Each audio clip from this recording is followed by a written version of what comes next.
Nearly 1.5 million Americans could lose their jobs next year, according to a new report from the Federal Reserve, a negative turn that would put an end to President Joe Biden's favorite economic talking point. Higher interest rates and other economic conditions spell grim news for the U.S. labor market, a panel of Federal Reserve economists concluded in a report released Wednesday. Just under 6 million Americans are now without work, but that number could reach as high as nearly 7.4 million by 2023, according to the report. Biden often points to a low unemployment rate as evidence that his policies have fueled a strong economic recovery, even as skyrocketing inflation forces Americans to dip into their savings to pay for basic goods and services. He boasted on Tuesday at one of the nation's largest labor union events that unemployment is near historic lows. Last month, Biden said in a Wall Street Journal op-ed that he believes the country can dramatically lower inflation without sacrificing jobs. The Federal Reserve economists disagree. The report predicts that the U.S. unemployment rate will rise next year for the first time since the beginning of the COVID-19 pandemic.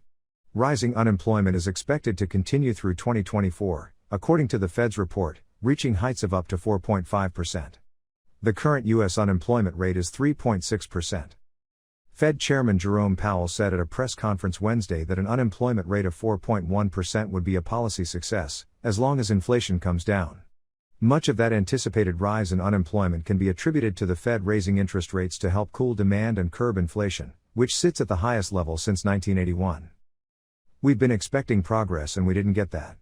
We got kind of the opposite," Powell said in an announcement of the largest rate hike since 1994. "All over the world we're seeing these effects, and we're seeing them here."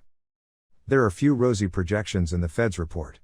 Its authors, a collection of 12 economists at the central bank, see GDP growth significantly slowing through the end of Biden's first term in office.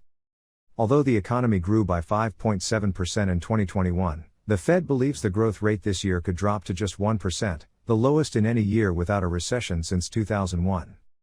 Even before the Fed took a more aggressive approach on rate hikes, economic growth contracted. In the first quarter of 2022, the United States GDP shrank by 1.5%.